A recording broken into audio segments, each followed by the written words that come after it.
The big metal station floated in space like a giant wheel. It spun slowly around the planet Kepler Prime. This was the home of the Galactic Council, where all the different alien races came to talk and make deals. The station had been busy for over 50 years, ever since the humans first showed up in the galaxy. Ambassador Zek Star walked through the halls with his 4 arms swinging at his sides. His blue skin looked darker than usual under the bright lights. He was from the Vorthan Empire, one of the oldest races in the galaxy. Today he felt worried, and that was not normal for him. He stopped at the big communication room. The walls were covered with screens and blinking lights. Usually, this room buzzed with noise from hundreds of different worlds. Ships calling each other, planets sending messages, traders making deals. But today, something was very wrong. Where are the humans? Zextar asked the room. Chief Officer Klepp looked up from his desk. His 6 eyes blinked one by one. They stopped talking 3 days ago, sir. All of them. Zextar felt his stomach drop. In 50 years of knowing humans, they had never stopped talking.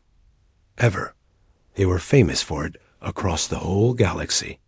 Humans talked about everything. They shared their science, their food recipes, their family stories.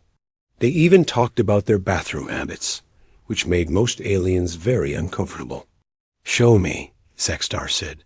Klepp pressed some buttons. The big screen lit up with a map of human space. It showed 17 different areas where humans lived. Each area should have been flashing with signals and messages. Instead, the screen was dark. Not one single signal came from any human world. When did it start? Zextar asked. 72 hours ago. Lieutenant Commander Jake Martinez was supposed to call you for your weekly meeting. The line went dead right. Before he was supposed to talk. We thought it was just a technical problem. Zextar knew Jake well. The human was always early for their meetings. He would talk for hours about trade routes and peace treaties. Jake loved to tell stories about his home planet, Earth. He had 3 kids and a wife named Betty. He showed pictures of them all the time. Tried to call him again, Zextar said. Klepp pressed more buttons. The screen showed Jake's communication code. They waited. Nothing happened. No answer. Not even a busy signal. Sir, said another officer from across the room, I'm getting reports from all over the galaxy. No one can reach any humans anywhere. Zextar felt scared for the first time in many years. He walked to the emergency meeting button and pressed it hard. Red lights started flashing all over the station. Within minutes, representatives from 12 different races hurried into the main council room. Council Memorizes came first. She moved like a fish swimming through air, her blue scales catching the light. Behind her came the big bear-like Ambassador Korth.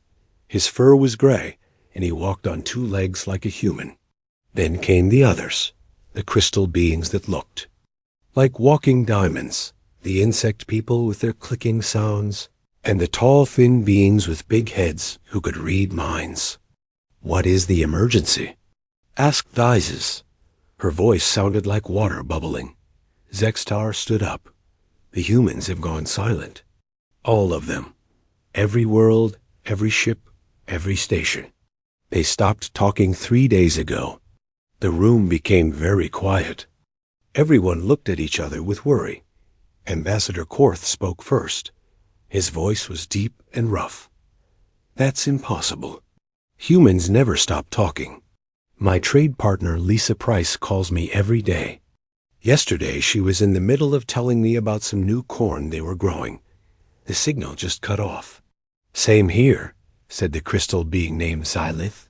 Its voice sounded like bells ringing. Dr. Alex Burton was sharing data about our people. He was very excited about something he found. Then nothing. The insect leader BZT clicked rapidly. Our science teams work with human Dr. Helen Brooks. She sends us reports every day. 3 days ago, the reports stopped coming. Dices floated higher in the air. This is very strange. In 50 years, humans have been the most talkative race in the galaxy. They share everything. Their science, their art, their problems, their jokes. They even tell us about their personal lives without us asking. Maybe they're all sick, suggested Korth. Some kind of plague that affects their ability to speak. Ugh. Mind Reader Grix shook his big head. I tried to contact our human friends on the research station. I can sense they are alive, but their minds feel ... different. Closed off. Technical problems? Asked Xylith. Klep's voice came through the speakers. Sir, we've checked all the equipment. Everything works fine. The problem is not our end. Zexstar looked around the room. Every face showed the same expression. Fear. And confusion. Send scout ships to the nearest human colonies.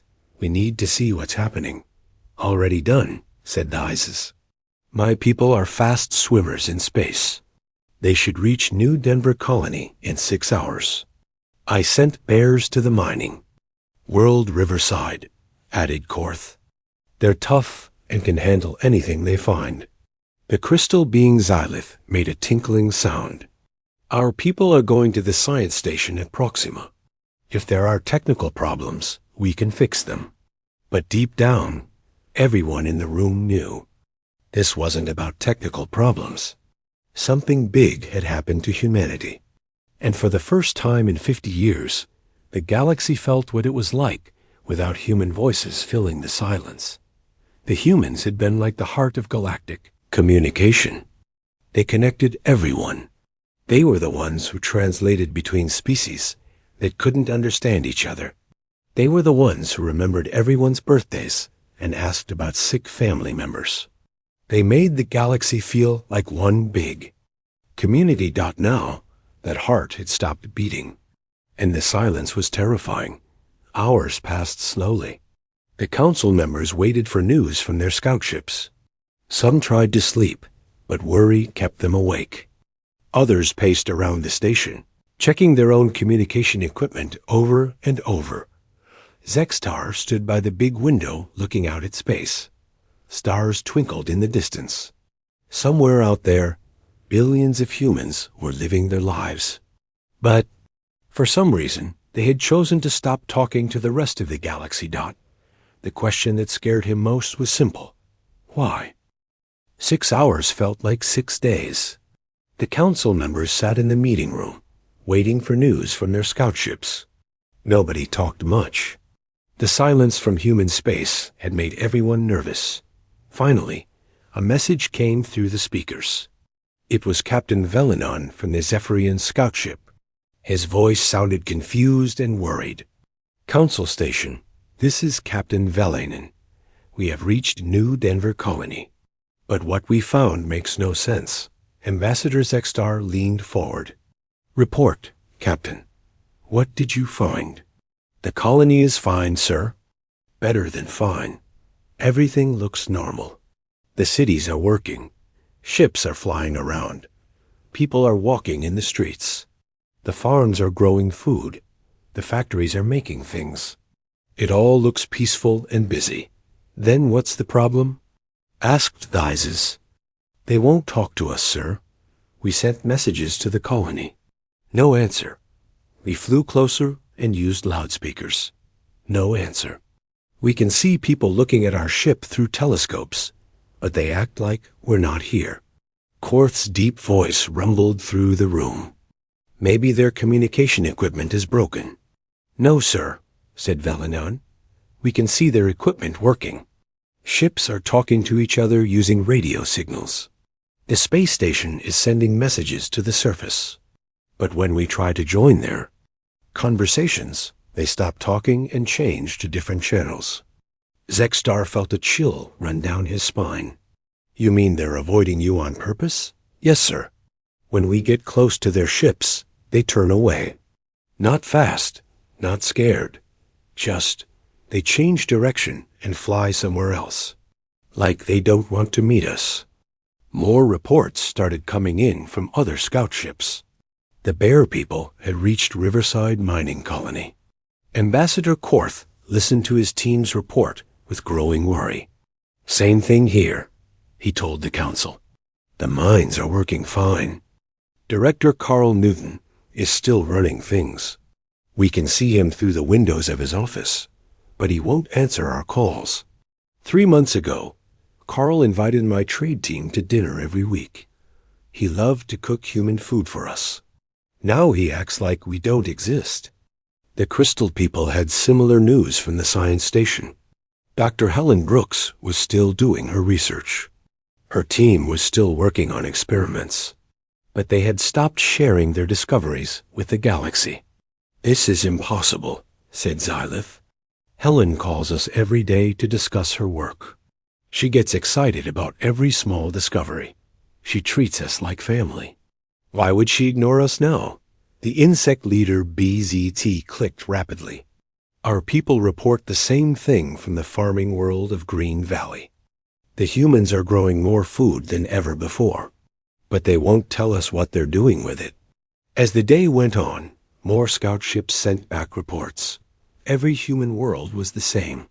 Normal activity, no damage, no signs of war or sickness, but complete silence toward all non-human contact. Grix, the mind reader, had been quiet during most of the meeting. Finally, he spoke up. "I tried to read human thoughts from long distance. It's very hard, but I caught something." Everyone turned to look at him. His big eyes looked tired. The humans are thinking very hard about something. Their minds are focused and busy, but they have built walls around their thoughts. Mental barriers. This takes a lot of effort and practice. "Mental barriers?" asked Zexstar. "Humans don't know how to do that." "They do now," said Grix. "Someone taught them, or they learned it themselves. Their minds feel different than before. More organized, more secretive." Council member Thizes swam through the air to the big screen. She pulled up star maps showing human space. "Look at this." "I asked my intelligence teams to watch human ship movements over the past week. The screen showed dots moving between human worlds. There were a lot more dots than usual. Human cargo. Ships have increased their trips by over 300%, Isis explained. Big convoys are moving between their main worlds every day. Before, they would tell us what they were shipping. Food, materials, trade goods.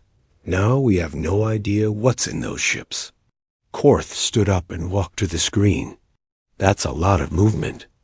"What are they transporting?" "We don't know," said Thizes. "But it's heavy cargo.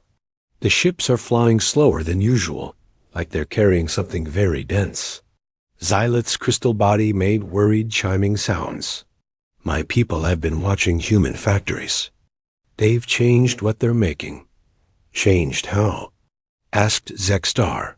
3 weeks ago, the factory on Mars was making farming equipment. Now it's making something else. We don't know what. But they're working day and night. The energy readings are very high. More disturbing news kept coming in. The medical station where humans and aliens worked together had been abandoned by all human staff. Dr. Amy Foster, who had run the Joint Research Lab for 15 years, packed up her work and left without explanation. Engineer Rick Palmer had done the same thing at the Deep Space Construction Project. He took his entire human crew and went back to human space. The project was half finished, but Rick didn't care. He just left. "This is starting to look like a pattern," said Ambassador Korth. "The humans are pulling back from everything they shared with us." BZZT clicked in agreement.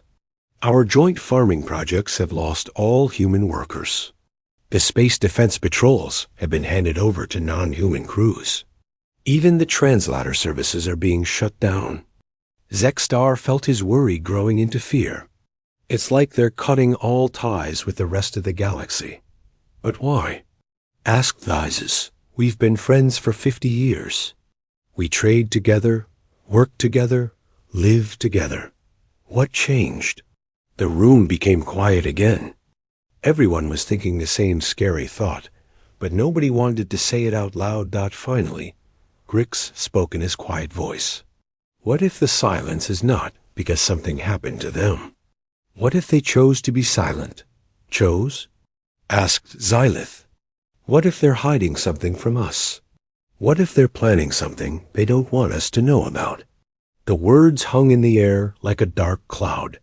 The idea that humans might be keeping secrets was scary enough, but the idea that they were all keeping the same secret at the same time was terrifying.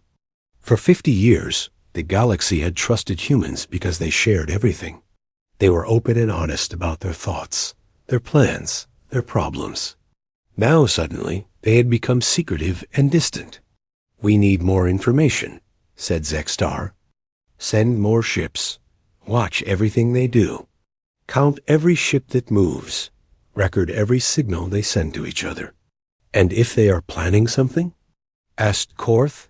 Zexstar looked around the room at all the worried faces. Then we need to be ready. Nobody slept well that night. The galaxy had never felt so quiet and dangerous.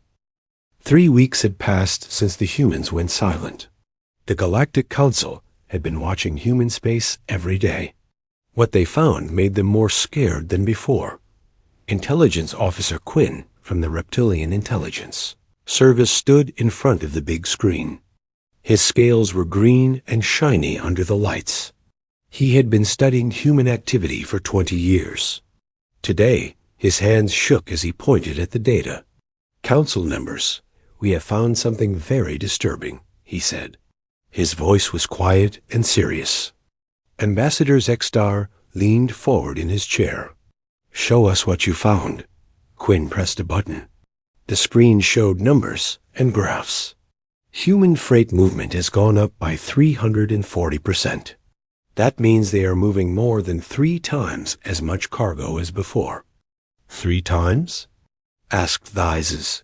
She floated higher in the water tank. What are they shipping?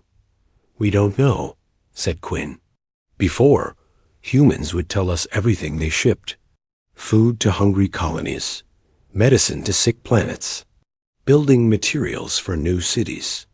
They were always happy to share their cargo lists. The screen changed to show shipping routes. Red lines connected different human worlds. There were many more red lines than usual. Now they ship in secret.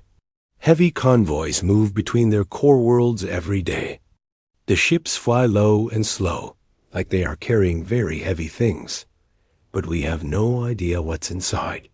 Korth, the bear ambassador, growled low in his throat.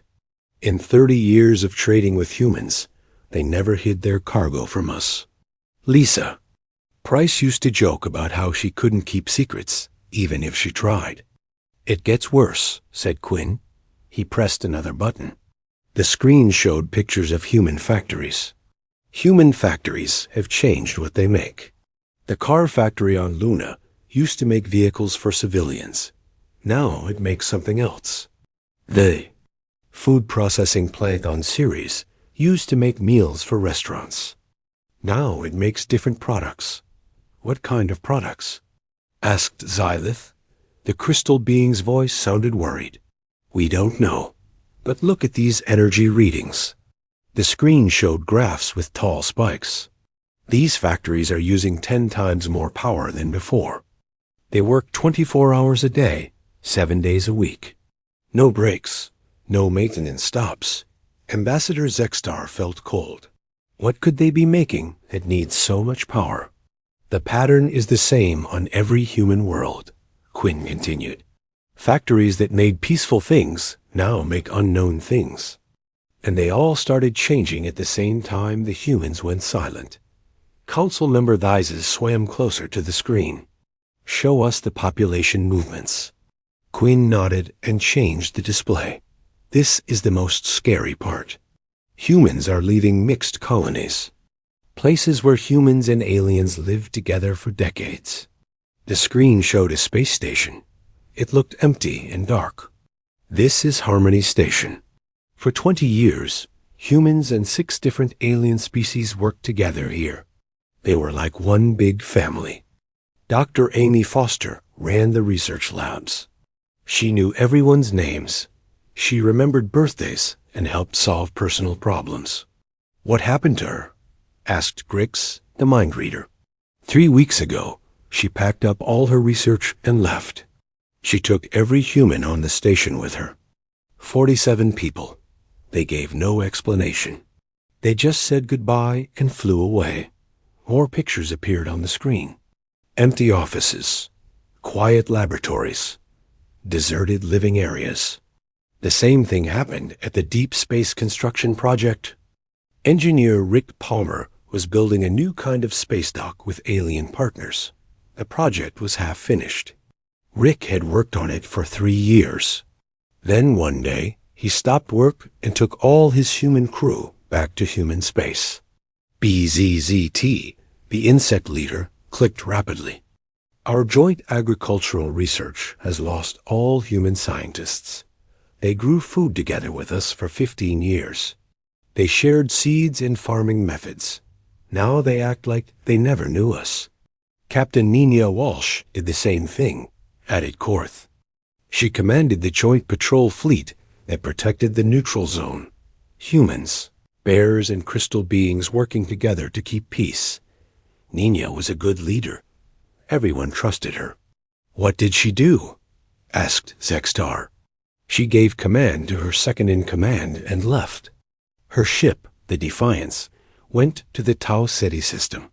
Our scouts tried to follow, but human patrol ships turned them away. They wouldn't let anyone into Tau Ceti space." Quinn brought up a new chart. This one showed the timeline of human withdrawals. "Look at this pattern. The humans didn't just leave randomly. It was planned and organized." The chart showed dates and locations. Every human withdrawal happened within a few days of each other. All across the galaxy, humans had stopped their joint projects at almost the same time. "First, they stopped talking to us," Quinn explained. "Then they started moving cargo in secret. Then they changed their factories. Then they left all mixed colonies and projects. This is not an accident. This is a plan." The room became very quiet. Everyone stared at the screen, trying to understand what it meant. Grix spoke in his soft voice. "I tried to read the minds of humans during their withdrawal. Most of their thoughts were blocked, but I caught some feelings." "What kind of feelings?" asked Thizes. "Sadness. They didn't want to leave their alien friends, but also determination. They felt they had to do it, like they had no choice." "No choice about what?" asked Xylith. "I don't know. Their mental barriers are too strong now." Intelligence Officer Quinn brought up one final display. It showed energy signatures from human space. The readings were much higher than normal. "This is what scares me most," he said. "Human energy production has doubled. They are building something that needs enormous amounts of power. But we can't see what it is." "Could it be weapons?" asked Korth. "Maybe. Or ships. Or factories. Or something we've never seen before." Zextar stood up and walked to the big window. He looked out at the stars. Somewhere in that darkness, humans were working on something big and secret. After 50 years of friendship and trust, they had become strangers. "The evidence is clear," he said, without turning around. "Humans are preparing for something. They have cut all ties with us. They are working in secret. They are building something that needs massive resources and energy." He turned back to face the council. "The question is, are they preparing to defend something or to attack something?" The silence that followed was heavy and frightening. For the first time in 50 years, the galaxy was afraid of what humans might do. "We need to prepare ourselves," said Thizes. "If humans are planning something, we need to be ready." "Ready for what?" asked BZT. "Ready for anything," Zextar replied. But deep down, everyone knew they weren't ready for whatever the humans were planning. They had never imagined they would need to be. 2 months had passed since the humans went silent. Fear was spreading through the galaxy like a sickness. Every day brought new reports of strange human activity. Every day made the alien races more scared. In the council chamber, emergency meetings had become normal. The alien leaders looked tired and worried. They had stopped sleeping well. They jumped at every sudden sound. Ambassador Zexstar looked older than his 400 years. His blue skin had turned pale. He stood in front of a room full of frightened representatives. "We need to talk about what we know," he said, "and what we're afraid to admit." Council member Thizes floated in her water tank, but she wasn't swimming like usual. She stayed very still. "What do you mean?" "For 50 years, we thought we knew humans. We thought they were our friends. We thought they were weak and harmless because they shared everything with us." Zexstar walked to the big screen. It showed a map of the galaxy. Human space was marked in red. It looked like a growing infection. But what if we were wrong about everything? Ambassador Korth shifted in his chair. The big bear looked uncomfortable. Wrong how? What if humans weren't sharing everything? What if they were only showing us what they wanted us to see? The room became very quiet. This was the fear that had been growing in everyone's mind, but nobody wanted to say it out loud. Quinn, the intelligence officer, stood up. His scales had lost their shine over the past weeks. "I've been reviewing 50 years of human contact. I found some disturbing patterns." "Show us," said Zexstar. The screen changed to show charts and numbers. Humans always answered questions about what they could do right now, but they were very careful about questions about what they might be able to do in the future. "What do you mean?" asked Xylith. "When we asked about their current ships, they showed us everything. When we asked about new ship designs they might be working on, they would joke and change the subject. More charts appeared. When we asked about their weapons, they demonstrated their basic guns and missiles. When we asked about theoretical weapons research, they would say it was just ideas and probably impossible." BZZ clicked nervously, but they seemed so open and friendly. "That's exactly the problem," said Quinn. "They seemed open. But look at this data." The screen showed resource consumption numbers. For the past 10 years, humans have been mining and collecting more materials than they used. Much more. Where did the extra materials go? Nobody had an answer. "They were always building something we couldn't see," Quinn continued. "They were always working on projects they didn't tell us about." Grix, the mind reader, spoke quietly. "I remember something now. During diplomatic dinners, human leaders would sometimes make jokes about having backup plans. They would laugh and say things like, 'Humans always have a plan B, and usually plan C through Z too.' We thought they were being funny," said Thizes. "What if they weren't joking?" asked Grix. The fear in the room grew thicker. Everyone was starting to understand that humans might not be the simple, peaceful people they had pretended to be. War strategist Commander Zack had been quiet during most meetings. He was an old soldier from the military coalition. Now he stood up and walked to the screen. "I've been studying human military history," he said. His voice was rough and serious. "Humans are very good at war, better than any other species we know. But they've been peaceful for 50 years, protested Xylith. "Have they?" asked Zack. "Or have they just been preparing?" He pressed buttons and brought up new information. Human military exercises happen every month. They call them training and practice. But these exercises are more complex and advanced than anything we do. The screen showed videos of human soldiers and ships during training. Even in practice, they moved with deadly precision. They practice fighting enemies they've never seen. They prepare for battles in conditions that don't exist. They train for wars that haven't happened yet. "That's just being careful," said Korth, but he didn't sound sure. "No," said Zack. "That's being ready for anything." Economic analyst Thyrix brought up financial data. The numbers made everyone feel sick. Human economic activity over the past decade shows massive hidden spending. They were investing in projects that don't appear in any public records. Secret projects? Asked Zextar. Very secret and very expensive. The amount of money involved could build entire fleets of warships. The room filled with worried whispers. Every piece of evidence pointed to the same scary conclusion. There's something else, said Quinn. He looked like he didn't want to share what he knew. We've been monitoring human communication networks, the ones they use to talk to each other. And 3 months ago, human internal communications changed. They started using new codes and encryption. Codes we can't break. They're hiding their conversations from us, said Dizes. It's worse than that, said Quinn. The new codes are military grade, the kind used during wars. Fear turned into panic. Representatives started talking all at once. Voices got louder. Some aliens stood up and paced around the room.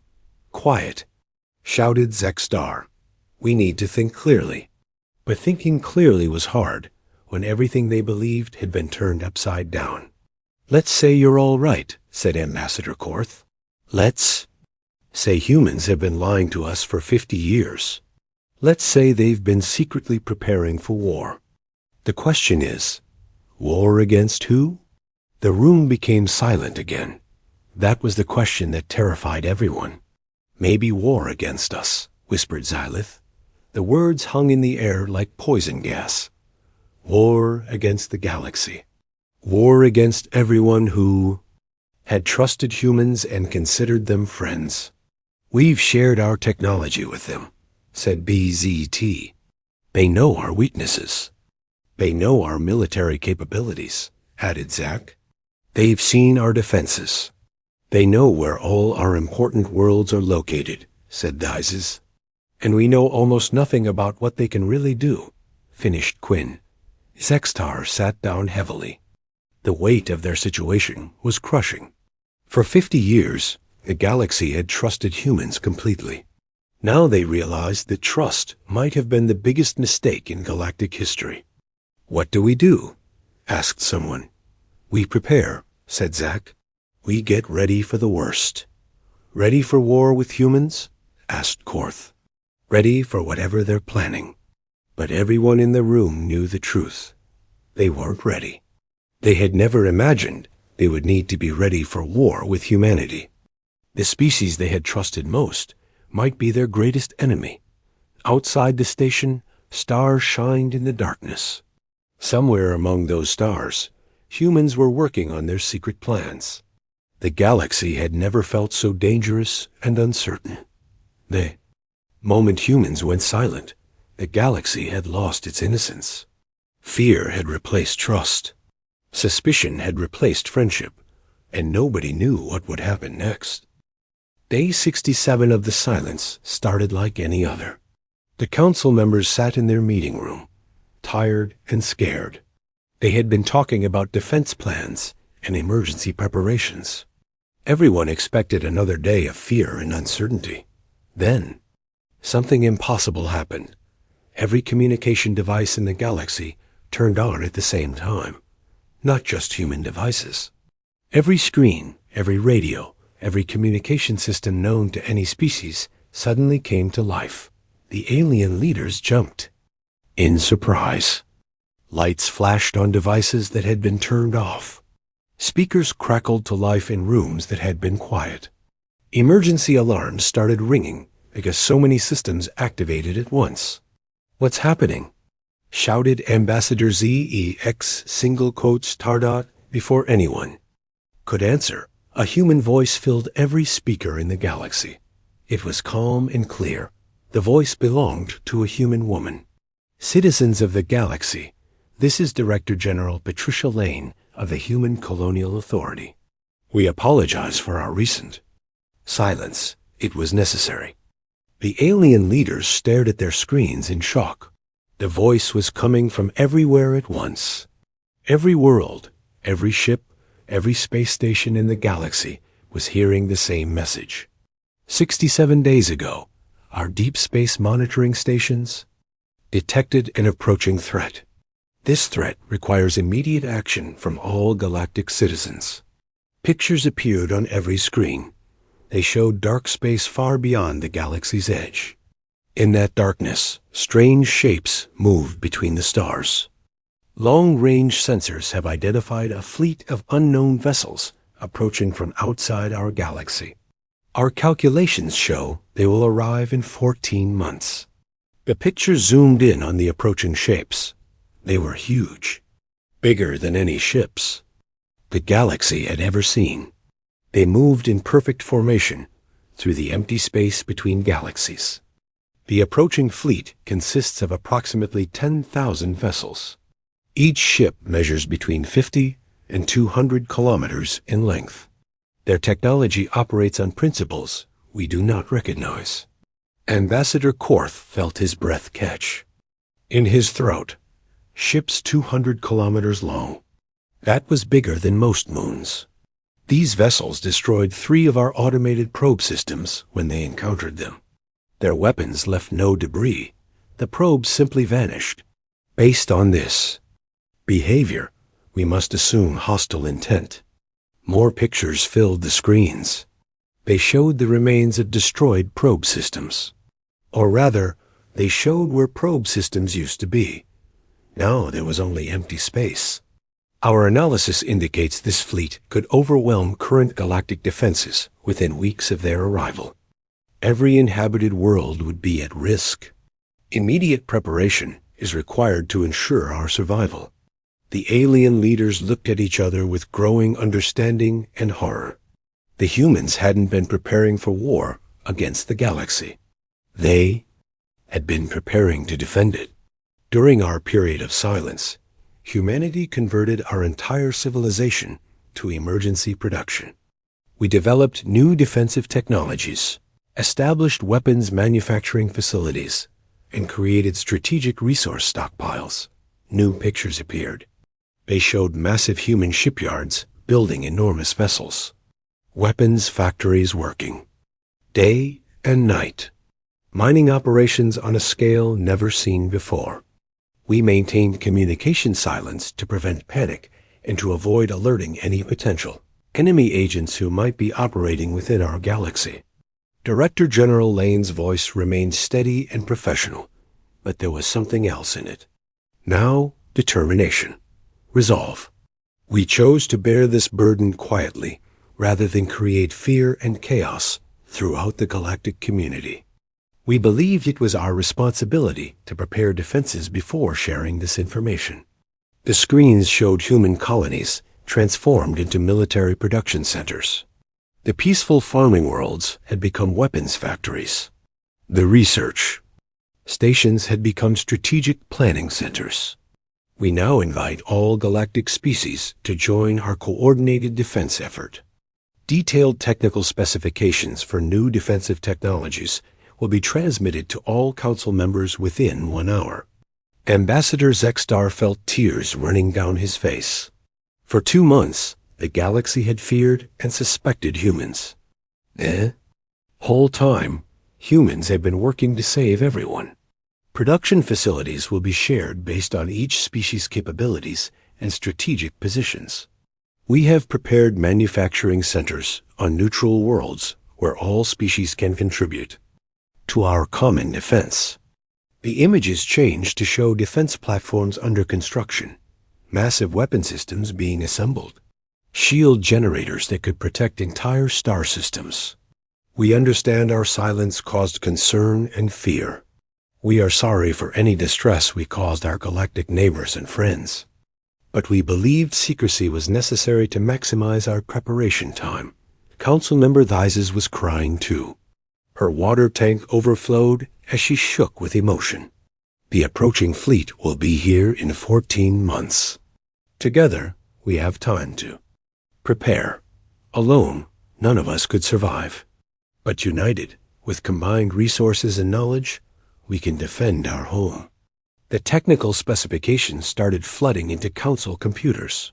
Defense plans, weapon designs, shield technologies. 50. Years of secret human research shared freely with the galaxy. We call upon every species to contribute what they can. The crystal being's energy manipulation skills, the insectoid swarm's manufacturing speed, the aquatic federation's underwater production capabilities, the mental powers of the psychic. Species. Each species saw their unique abilities mentioned in the defense plans. Humans had been planning ways to use every galactic species' strengths. We have prepared detailed evacuation plans for civilian populations. Safe worlds have been identified and prepared for refugees. No one will be abandoned. More data flowed to the Council. Evacuation routes, supply chains, emergency protocols. The humans had thought of everything. This is not humanity's war to fight alone. This is not any single species' responsibility. This threat comes for all of us. We must face it together, as one galactic community. The transmission showed human cities where aliens were already working alongside humans. The withdrawal from mixed colonies hadn't been abandonment. It had been reorganization for wartime production. Construction of the primary defense fleet will begin immediately. We estimate completion in 12 months. This will give us a 2-month preparation period before the enemy arrives. As the message continued, the alien leaders realized the scope of what humans had accomplished in just 67 days. They had reorganized their entire civilization for war. Not war against the galaxy, but war for the galaxy. We know trust has been damaged by our silence. We hope our actions in the coming months will rebuild that trust. We are not your enemies. We never were. We are your defenders, your friends, and your family. Director General Lane's voice softened slightly. The silence is over. From this moment forward, we work together. We fight together. We survive together. Thank you for your patience during our preparation. Thank you for your friendship over the past 50 years. Now let us prepare to defend our home. The transmission ended, but the screens continued showing. Defense plans and construction schedules. Ambassador Zexstar wiped his eyes and looked around the room. Every alien face showed the same mixture of relief, shame, and determination. The humans hadn't betrayed them. The humans had saved them. The moment humans went silent, they had begun the greatest act of service in galactic history. While the galaxy feared them, they had worked to protect everyone. The silence was over. Now the real work began.